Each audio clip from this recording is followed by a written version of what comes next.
Hello pet parents, kidney సిరీస్లో ఇది ఇంకొక వీడియో అండి. సో ఈ వీడియోలో ఏంటంటే కిడ్నీ ప్రాబ్లం వస్తే మీ పెట్కి ఏ సిమ్టమ్స్ వస్తాయో చెప్తానండి, జాగ్రత్తగా వినండి.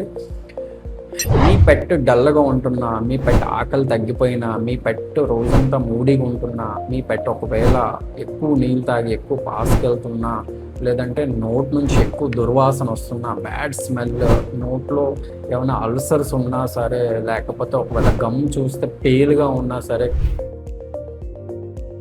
ఖచ్చితంగా మీ పెట్కి కిడ్నీ ప్రాబ్లం వచ్చే అవకాశం ఎక్కువ ఉందండి. ఈ సిమ్టమ్స్ అన్నీ అవే అన్నమాట. దగ్గరలో ఉన్న వెట్ దగ్గర తీసుకెళ్ళి కిడ్నీ ఫంక్షన్ టెస్ట్ చేయించి ఒకవేళ కన్ఫర్మ్ అయితే మాత్రం యాజ్ ఎర్లీ యాజ్ పాసిబుల్ మంచి ట్రీట్మెంట్ ఇప్పించి క్వాలిటీ లైఫ్ని మనం ప్రొలాంగ్ చేయొచ్చు. ఎందుకంటే లేట్ చేస్తే మాత్రం అసలు కిడ్నీ ప్రాబ్లంకి ట్రీట్మెంట్ సరిగ్గా లేదండి.